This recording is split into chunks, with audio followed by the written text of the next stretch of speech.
ప్రాచీన సూత్రాలలో మన పురాణ కథల్లో ఎలా చెప్పారు. బలరాముడి గురించి చెప్పుకున్నాం కదండి. బలరాముడి భార్య ఎవరో తెలుసా? బలరాముడు తల్లి రోహిణి, తండ్రి వసుదేవుడు. బలరాముడి భార్య ఎవరు? రేవతి అంటారు. రేవతి. ఆవిడ ఎలా ఉంటుందో తెలుసా? రేవతి 8 అడుగుల పొడుగు ఉంటుంది. రేవతి రైవతకుడు అనేటువంటి రాజు కుమార్తె, యాదవ వంశం అది. రైవతకుడు ఆయన కుమార్తె రేవతి 8 అడుగుల పొడుగు ఉంటుంది ఆవిడ. ఆయన ఆ అమ్మాయికి సమస్య ఏమొచ్చింది తెలుసా? పెళ్లి కొడుకు దొరకలేదు. ఇప్పుడు అంతే మరి. 6 అడుగులు ఉంటేనే దొరకరు అమ్మాయిలకి. 8 అడుగులు ఉంటే ఎక్కడ దొరుకుతారు? 8 అడుగులండి ఆ అమ్మాయి. ద్వాపరయుగంలో శ్రీకృష్ణుడి కాలంలో పుట్టినవాడు. తండ్రి చాలా వ్యధ చెందాడు. ఎందుకంటే మరి సాధారణంగా వరహీనం చేయరండి. పెళ్లి కొడుకు పొడుగ్గా ఉండి పెళ్లి కూతురు కొంచెం పొట్టుగా ఉన్నా పర్వాలేదు. కానీ పెళ్లి కూతురేమో మొత్తం గెడతాళ్ళలో ఉండి పొడుగ్గా, పెళ్లి కొడుకు కన్నా కూరికే సెల్ ఫోన్లో ఉంటే ఇలాగా వరహీనం అంటారు అందరూ. అందుకని తండ్రి ఏం చేయాలి? 8 అడుగులు పొడుగుంది, ఇప్పుడు ఏం మేకెట్టు కొడతామా? తగ్గదు. దాక్షారం భీమేశ్వర స్వామి లింగంలా ఉంది ఇవిడ. దాక్షారం భీమేశ్వర స్వామి అలాగే ఉంటాడు. ఇంత పొడుగుంది, ఏం చేయను? ఈ అమ్మాయికి పెళ్లి కూతురుని చూడాలి. చివరికి పాపం ఆయనకండి పురాణ కథ ఎంత విచిత్రంగా ఉంటుందో చూడండి. మనుషుల కష్టాలు. 5-6 ఏళ్ళు శ్రమపడి బ్రహ్మదేవుడి మీద కోపం వచ్చింది ఆయనకి. నాకు ఈ కూతురుని ఎందుకు పుట్టించావని. నేను పెళ్లి చేయలేనప్పుడు నాకు ఎంత అవమానం ఇది. ఆ రోజుల్లో ప్రేమించుకోవడాలు పెళ్లి చేసుకోవడాలు లేవు కదా మరి. అలాగే ఈ 8 అడుగుల అమ్మాయిని ఎవడు ప్రేమిస్తాడు కనుక. పొరపాటున వాడేమైనా మల్లెపూలు పట్టుకు జీవుడు జల్లో పెట్టాలంటే నిచ్చెనేసుకోవాలి. ఆ సరసానికి అవకాశం లేదు. అందుకని ఆవిడ ప్రేమించడానికి లేదు, తండ్రి చూడడానికి లేదు. కోపం వచ్చింది బ్రహ్మదేవుడి మీద. ఆశ్చర్యకరంగా ఆయన మహాతపస్వి కాబట్టి బ్రహ్మలోకానికి వెళ్ళాడు. కథలాగే ఉంటుంది, గమనించండి. బ్రహ్మలోకానికి వెళ్ళాడు, తపస్సు చేసి కుమార్తెను తీసుకుని వెళ్ళాడు. చూపించాలి కదా సమస్య. మళ్ళీ వాట్సాప్ లేవు మరి ఆ రోజుల్లో. వాట్సాప్ ఉంటే రెస్పాండ్ మై వాట్సాప్ అని పెట్టేవాడు, లేవు. అది అమ్మాయిని తీసుకుని బ్రహ్మలోకానికి వెళ్ళాడు. వెళ్ళేసరికి ఆశ్చర్యం ఏంటో భాగవతంలో ఉంటుంది ఈ కథ. వెళ్ళేసరికి బ్రహ్మలోకంలో గంధర్వులు నాట్యం చేస్తున్నారు. ఒక నాట్య కార్యక్రమం జరుగుతుంది, డ్యాన్స్ ప్రోగ్రాం. సంగీతం కానీ సాహిత్యం కానీ నాట్యం కానీ జరుగుతుంటే ఎక్కడైనా మనం ఒక క్రమశిక్షణ పాటించాలి. సభ జరుగుతుంటే ఈ మధ్యలోంచి ఇలా రాకూడదు. ఇప్పుడు వక్తకి ప్రేక్షకులకి మధ్యలోంచి మనం వెళ్ళకూడదు. ఎంత ప్రముఖులమైనా సరే. మనం ఆలస్యంగా వచ్చాం, అప్పటికే కూర్చున్నారు కదా, మనం వెనకాల నుంచి వచ్చి కూర్చోవాలి. అంతే పద్ధతి. సంగీతం అంతే, సాహిత్యం అంతే, నాట్యం అంతే. ఆ కళలో చూసేవాళ్ళు లీనమైపోతారు. మధ్యలోంచి ఎవరో వచ్చారనుకో, వాళ్ళకి చాలా ఇబ్బందిగా ఉంటుంది. మాట్లాడేవాడికి ఇబ్బందిగా ఉంటుంది, వాళ్ళకి ఇబ్బందిగా ఉంటుంది. దృష్టి మారిపోతుంది. మనం పాటించాల్సిన క్రమశిక్షణ. అందుకే ఈ రైవతకుడు ఎంత మహారాజు అయినా గంధర్వులు నాట్యం చేస్తున్నారు, బ్రహ్మదేవుడు సరస్వతీదేవి చూస్తున్నారు, నేను అలా వెళ్ళిపోతే ఎలాగాని వెనకాల నుంచున్నాడు పాపం. ఆ నుంచుండగా 1 గంట 2 గంటలో జరిగిపోయింది అప్పటి లెక్క ప్రకారం. ఆ నాట్య ప్రదర్శన అయ్యాక ఎవరో అక్కడ నిలబడ్డారు, రమ్మనండి అని బ్రహ్మదేవుడు అంటే ఈయన వెళ్ళి, ఇదిగోనండి మా అమ్మాయి, దీని పేరు రేవతి, పెళ్లి కొడుకు దొరకట్లేదు, ఈ అమ్మాయిని ఎందుకు పుట్టించావు అంటే, ఎక్కడో అక్కడ వరుణ్ణి పుట్టించుంటావు కదా, గంతక దగ్గర బొంత అంటారు, అంతే కదా. ఎక్కడైనా పెళ్లి సంబంధాలు కుదరకపోతే దానికోసమే ఎవడో పుట్టే ఉంటాడు, వాడు రావాలంటారు, అంతే కదా, ఉంటారు కదా ఖచ్చితంగా. లేకపోతే ఈ అమ్మాయి సన్యాసమే కలవట్లా, మామూలుగానే ఉంది, పెళ్లి చేసుకునే ఉద్దేశంతో ఉంది అంటే ఖచ్చితంగా అవుతుంది, అంతే. ఎవరో ఉంటారు అక్కడ, చూడాలి. అందుకని నేను చూడలేకపోతున్నానంటే, అలాగా ఇప్పుడు వచ్చావా, ఓ పని చేయి, ఇంకా నయం, గొప్ప పని చేశావు, మీ అమ్మాయిని నీతో కూడా తీసుకొచ్చావు అన్నాడు. అదేమిటండి తీసుకురాకపోతే ఏమిటి, ఏదంటే తీసుకురావడమే మంచిదైంది. నువ్వు ఇక్కడికి వచ్చాక ఈ గంధర్వనాట్యం ముగిసేలోగా భూమి మీద ఎన్నేళ్ళు గడిచాయో నీకు తెలుసా అన్నాడు. నాకు తెలియదు అన్నాడు. 40 లక్షల ఏళ్ళు గడిచాయని చెప్పాడు. 27,000 యుగాలు గడిచాయి. 28వ మహాయుగం నడుస్తోంది ఇప్పుడు. నువ్వు పుట్టిన చోట నుంచి బయలుదేరి వచ్చేసావు ఇక్కడికి. 27,000 మహాయుగాలు నడిచాయి. 27 మహాయుగాలు. మహాయుగం అంటే 4 యుగాల సంపుటి. 4 యుగాలంటే కలియుగం, ద్వాపరయుగం, త్రేతాయుగం, కృతయుగం. కలియుగానికి 4,32,000 సంవత్సరాలు, ద్వాపర యుగానికి దానికి రెట్టింపు సరిగ్గా కలపాలి, 8,64,000 సంవత్సరాలు. త్రేతాయుగం ఇంకో 4,32 కలుపు 12,96,000 సంవత్సరాలు. కృతయుగం ఇంకో 4,32 కలుపు 17,28,000 సంవత్సరాలు. ఈ అన్నీ కలిపితే 4 కలిపితే మహాయుగం. సంస్కృతంలో మహా అంటే గొప్ప అని కాదు, 4 అని అర్థం. మహాయోగం అంటే 4, మహాశక్తి అంటే 4, ఆ శక్తికి 4 రూట్ పెట్టాలి, 4 to the power of అంటామే అలా అనమాట. అది మహాశక్తి అంటారు. శక్తి 4 రెట్లయితే మహాశక్తి. అందుకే 4 యుగాలు కలిపితే 43,20,000 సంవత్సరాలు అవుతుంది. అంటే ఇంచుమించుగా 1,00,00,000 సంవత్సరాలు అవుతుంది, 1,00,00,000 సంవత్సరాలు. అటువంటి 1,00,00,000 సంవత్సరాలు ఉండే మహాయుగాలు 27 గడిచాయి. అంటే 13 కోట్ల సంవత్సరాలు గడిచాయి, 40 లక్షలు కాదు. తర్వాత చెబుతా అంకె. 13 కోట్ల సంవత్సరాలు గడిచాయి. ఈ అమ్మాయిని నువ్వు ఇక్కడికి తీసుకొచ్చావు కాబట్టి సరిపోయిందని ఎందుకన్నాడు అంటే, ఆ అమ్మాయి వయస్సు భూమి మీద ఉన్నప్పుడు ఎంత ఉందో అంతే ఉంది ఇక్కడికి వచ్చింది కాబట్టి. ఆ అమ్మాయి శరీరంలో కూడా భూమి మీద ఉన్నప్పుడు ఎలా ఉందో అంతే ఉంది. లేకపోతే 8 అడుగులు కాదు, 800 అడుగులు అయ్యేది ఈ పాటికి. ఇది పురాణాల్లో కథ. ఇది విన్నప్పుడు మనం భాగవతంలో చదివితే ఏమనుకుంటుంటే, పురాణాలు ఎలాగా చెప్పేవారు సరదాకి కథమ్మా, నీకు అర్థం కాలేదు విషయం ఇక్కడ. అదంతా కల్పన కాదు, పుక్కిటి పురాణాలు కావు. సరిగ్గా దీన్ని ఐన్స్టీన్ థియరీ ఆఫ్ రిలేటివిటీ నిరూపణ చేసింది. ఐన్స్టీన్ పుట్టాక, సాపేక్ష సిద్ధాంతం కనిపెట్టాక ఈ పురాణంలో ఉన్న ఈ కథ ఎంత సత్యమో తెలిసి మన వాళ్ళు ఆశ్చర్యపోయారు. మన కథలు మనం ఎంత అజ్ఞానంతో ప్రచారం చేసుకుంటున్నాం, ఇదేమిటిది.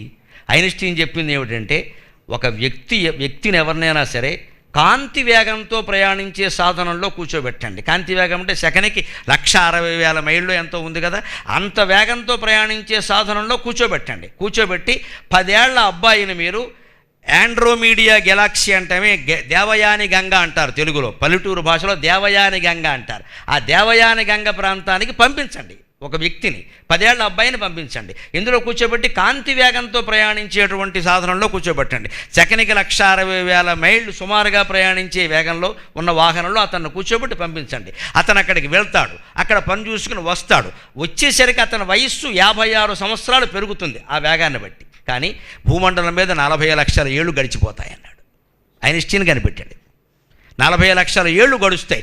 ఈ వ్యక్తికి మాత్రం 56 ఏళ్లే నిండుతాయి. ఎందుకంటే అంత వేగంతో ప్రయాణించేటువంటి వాహనంలో మనం కూర్చుంటే మన శరీరంలో స్తబ్దత ఏర్పడి ఏ మార్పులు ఉండవు, ఎలా ఉన్నవాళ్ళం అలాగే ఉంటాం.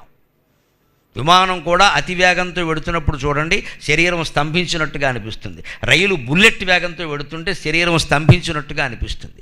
ఎంత బుల్లెట్ వేగంతో వెళ్ళినా 3 గంటలకో 4 గంటలకో చేరుకుంది. మళ్ళీ మనం రైలు దిగాం కాబట్టి మామూలు మార్పులు మన శరీరంలో వస్తున్నాయి. అదే రైల్లో మీరు 3 రోజులు అదే బుల్లెట్ వేగంతో ప్రయాణిస్తే ఇక తర్వాత మిమ్మల్ని దింపుకోవలసి వస్తుంది. మనం ఎక్కువ కాలం ప్రయాణిస్తే శరీరం స్తబ్దమైపోతుంది. అందుకే విమానాలు కానీ ర్యాకెట్లు కానీ కాంతి వేగంతో ప్రయాణించే వాటిలో మనిషిని పంపిస్తే 10 సంవత్సరాల వ్యక్తి ఆ దేవయాని గంగా అనేటువంటి ప్రాంతం, ఆండ్రోమీడియా గెలాక్సీ అంటారు ఇంగ్లీషులో దాన్ని, శాస్త్రీయ భాషలో. అక్కడికి వెళ్ళి ప్రయాణం చేసి వస్తే 56 సంవత్సరాల వయస్సు నిండుతుంది. కానీ భూమి మీద మాత్రం 40 లక్షల ఏళ్ళు గడిచిపోయి ఉంటే వాళ్ళ పూర్వులు ఎవరు ఉండరు.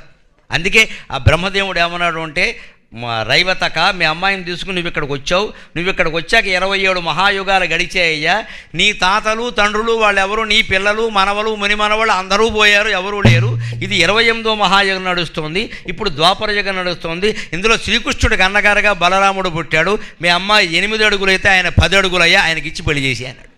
బలరాముడు పొడుగు అంత పొడుగుంటాడు.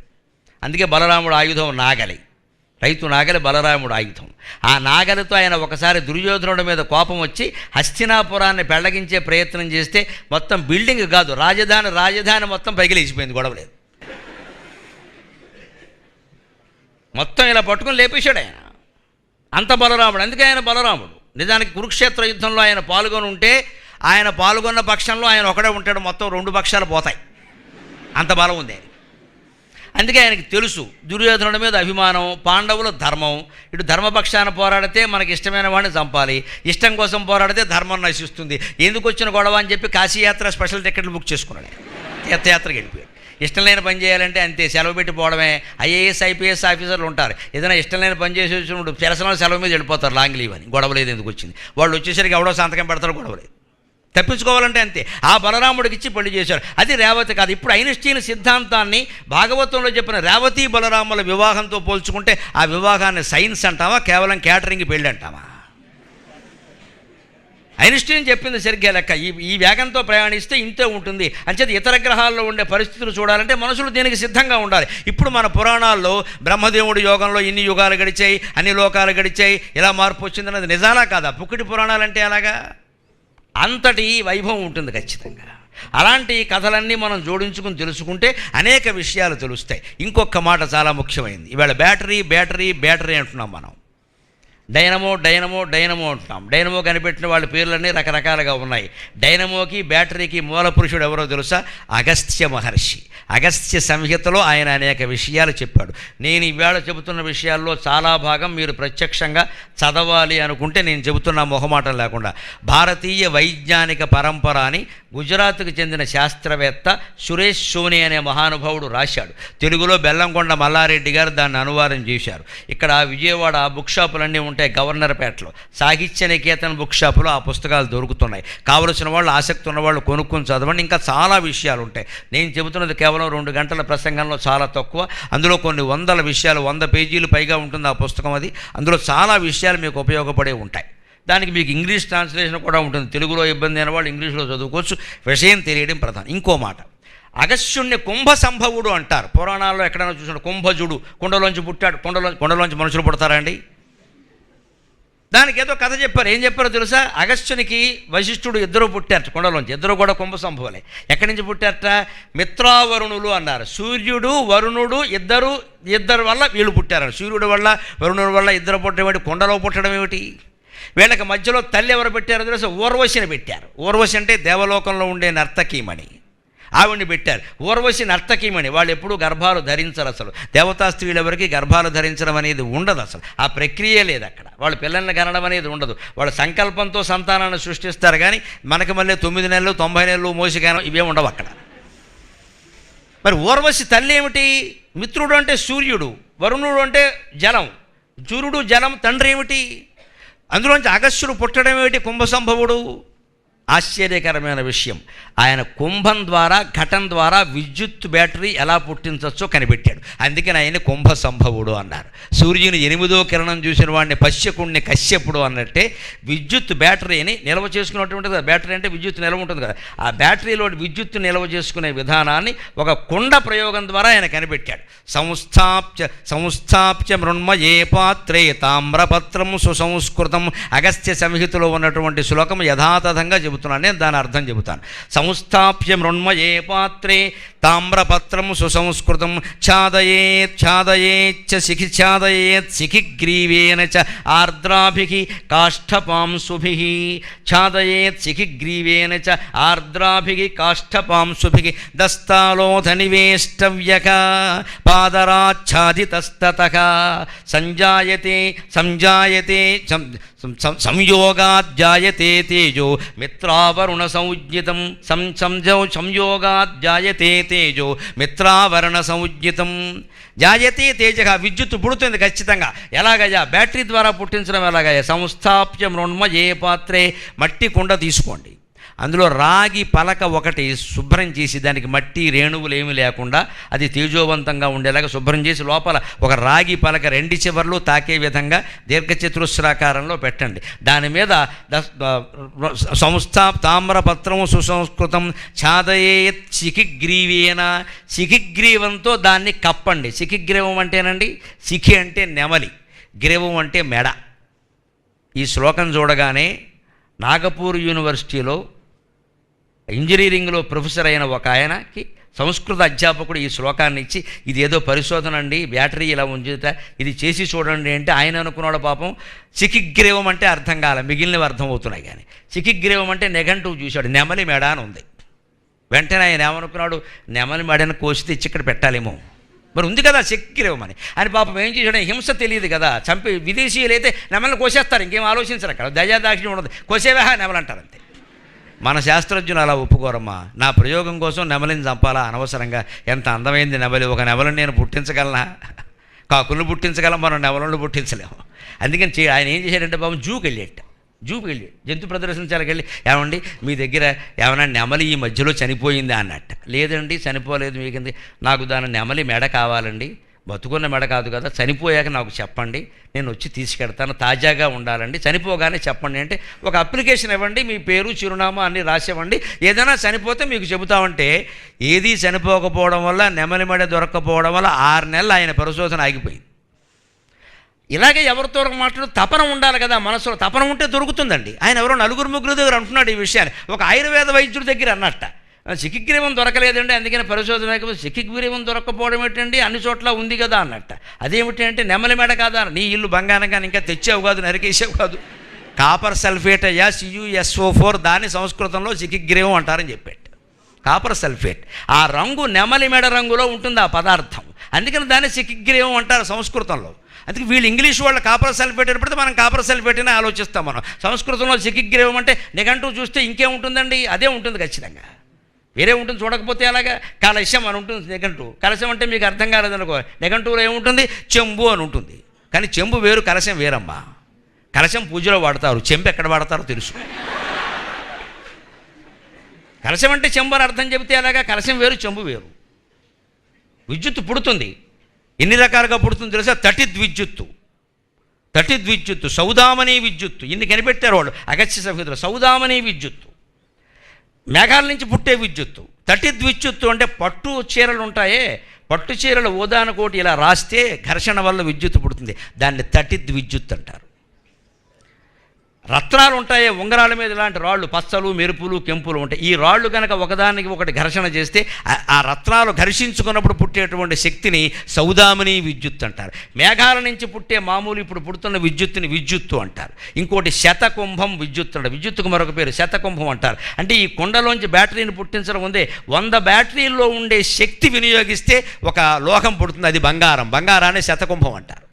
శాతకుంభం బర్మ అంటారు, శాతకుంభం అంటారు. అంటే పేర్లు అలా పెట్టారు. మనం ఏం చెప్తాం, శతకుంభం 100 కొండలు అంటే మనం కుమరైన కొండలో ఇంకేం లేదు. ఇక్కడ పరిశోధన లోతుల్లో గడితేనే విషయాలు తెలుస్తాయి. అందుకని కొండ తీసుకుని శిఖిగ్రీవం అనగా ఇప్పుడు అర్థమైంది, కాపర్ సల్ఫేట్ CuSO4 అనమాట. ఇదయ్యా బాబు నా దగ్గర ఉంది కదా, నువ్వు చెప్పలేదే అన్నాడు. ఆ కాపర్ సల్ఫేట్ని దాని మీద పోసి దాని మీద రంప పొట్టు వేయమన్నారు, తడి రంప పొట్టు. మనకి సామిల్లు రంప మిల్లో దొరుకుతుండే చెక్క కోసినప్పుడు రంప పొట్టు, అది దడిపి అంది మీద వేయమన్నారు. అలా వేసి దాని మీద మళ్ళీ పాదరసం వేయమన్నారు, దాని మీద మళ్ళీ జింకు వేయమన్నారు. దస్తాలో సనివేష్టవ్యక పారదాఛాది తస్తత, పారదరసంతో కప్పండి, జింకుతో కప్పండి.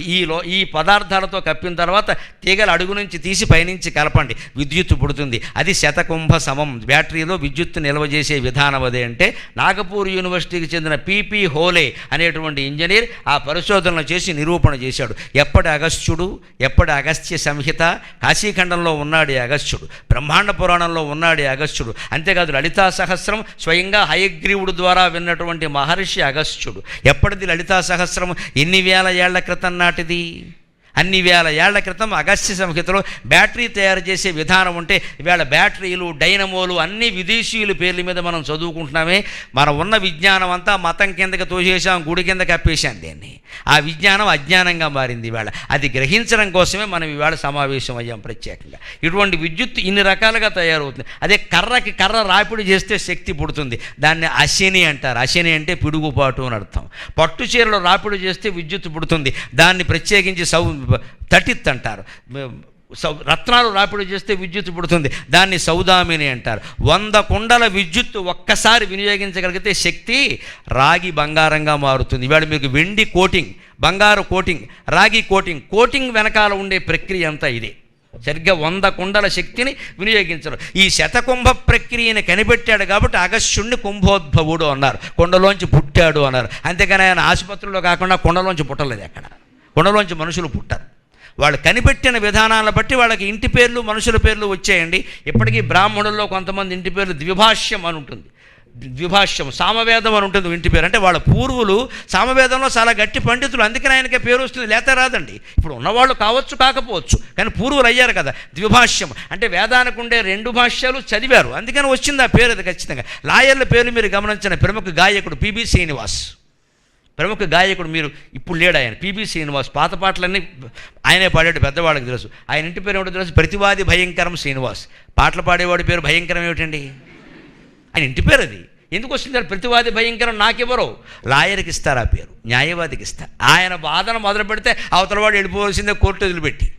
అంత వాదన చేసేవాడు ప్రతివాది భయంకరం. ఇప్పుడు అలా వాదన చేసిన వాడు ఎవరో తెలుసా? అయోధ్య జన్మభూమి విషయంలో మహానుభావుడు పరాశరన్ అటువంటి వాదన చేశాడు ఖచ్చితంగా. పైగా 92 ఏళ్ల వయస్సులో చేశాడు వాదన. ఎంత సంప్రదాయం సంస్కారం ఉన్న మనిషి అంటే 92 ఏళ్ల మనిషి జడ్జి కూర్చుని ఉంటే నిలబడి వాదించాడండి. జడ్జికి జాలి పుట్టి, అయ్యా మీరు పెద్దవాళ్ళు, నాకంటే పెద్దవాళ్ళు, మీరు కూర్చుని వాదించిన, నో నో ఇట్స్ కోర్ట్ అన్నాడంతే. కోర్టు జడ్జి ముందు ఎప్పుడు నిలబడే ఉండాలి. నా ప్రాణం పోయినా సరే నేను నిలబడే ఉంటాను. నా వృత్తి ధర్మానికి తేడా చేయను నేను. న్యాయవాదుడి దగ్గర నుంచి అన్ని వృత్తుల వాళ్ళు ఇవాళ పరాశరణ గారిలా ఉండగలిగితే కోర్టు తీర్పులన్నీ ధర్మంగానే ఉంటాయమ్మా, తేడా ఏం లేదు.